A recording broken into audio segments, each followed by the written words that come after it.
आजकल दुनिया भर में एक बड़ा सवाल चर्चा में है। ईरान के नए सुप्रीम लीडर मोहतबा खामेनी कहाँ हैं? उनके पिता अयातुल्ला अली खामेनी की मौत के बाद उन्होंने सत्ता संभाली, लेकिन एक महीने से ज्यादा समय बीत गया है दोस्तों, और वो सार्वजनिक रूप से नहीं नजर आए हैं। कई अफवाहें उड़ी हैं कि वो घायल हो गए हैं, रूस में इलाज करा रहे हैं, या फिर कुछ और भी हो सकता है।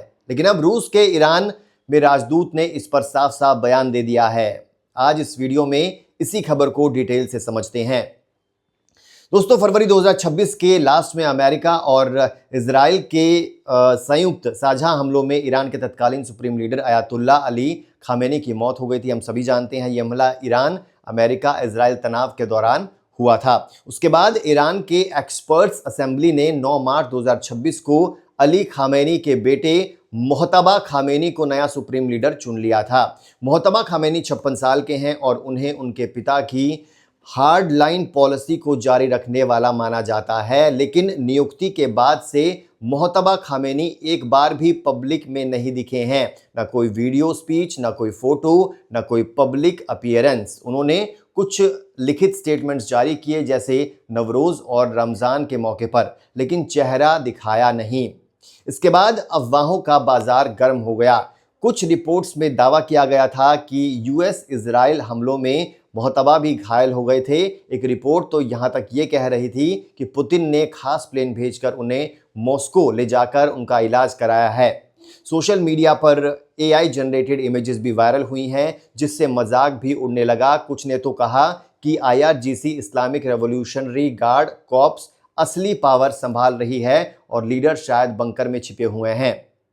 रूसी दूत का बड़ा खुलासा, क्या बयान आया है रूसी दूत का? अब इस सारे कन्फ्यूजन पर रूस के ईरान में राजदूत अलेक्सी डेडोव ने स्पष्ट जवाब दिया है। वो आरटीवीआई न्यूज़ चैनल को दिए इंटरव्यू में कहते हैं, ईरानी लीडरशिप ने बार बार कहा है कि नया लीडर ईरान में ही है, लेकिन समझदार कारणों से वो सार्वजनिक रूप से सामने नहीं आ रहे हैं। यानी रूस दूत साफ साफ कह रहे हैं कि मोहतबा खामेनी ईरान से बाहर नहीं गए, वो मॉस्को में इलाज नहीं करा रहे, वो ईरान में ही मौजूद हैं, लेकिन सुरक्षा कारणों से पब्लिक अपीयरेंस से बच रहे हैं। ये बयान बहुत इंपॉर्टेंट है क्योंकि रूस ईरान का करीबी दोस्त है। ऐसे में रूसी राजदूत का स्टेटमेंट अफवाहों को खारिज करने वाला माना जा रहा है। ईरानी सरकार भी पहले से कह रही थी कि लीडर सुरक्षित हैं और देश में ही हैं, लेकिन रूसी दूत के मुंह से ये बात आने के बाद चर्चा और तेज हो गई है।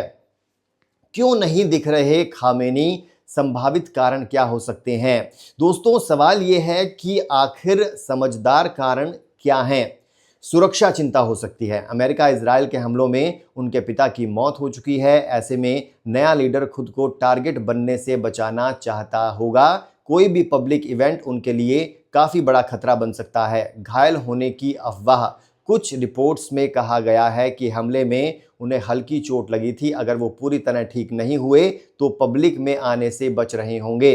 पॉलिटिकल स्ट्रैटेजी, कुछ एक्सपर्ट्स का मानना है कि आईआरजीसी की मजबूत पकड़ है। शायद सिस्टम इस तरह से चल रहा है कि सुप्रीम लीडर की पब्लिक प्रेजेंस अभी जरूरी नहीं समझी जा रही। ट्रंप का बयान, अमेरिकी राष्ट्रपति डोनाल्ड ट्रंप ने भी हाल ही में कहा था कि उन्हें नहीं पता मोहतबा जिंदा है या नहीं। इससे भी सवाल और बढ़ गए हैं। अब क्या होगा आगे, क्या लगता है? अभी स्थिति यह है कि मोहतबा खामेनी लिखित बयान जारी कर रहे हैं, लेकिन चेहरा नहीं दिखा रहे। ईरान में अंदरूनी पॉलिटिक्स, आईआरजीसी की भूमिका और क्षेत्रीय तनाव को देखते हुए ये सिलसिला कुछ समय और चल सकता है। अगर कोई नया अपडेट आया तो हम आपको तुरंत बताएंगे। तो फिलहाल के लिए इतना ही। बने रहिए हमारे साथ। आप बताइए किस तरह के एक्सप्लेनर्स देखना चाहते हैं।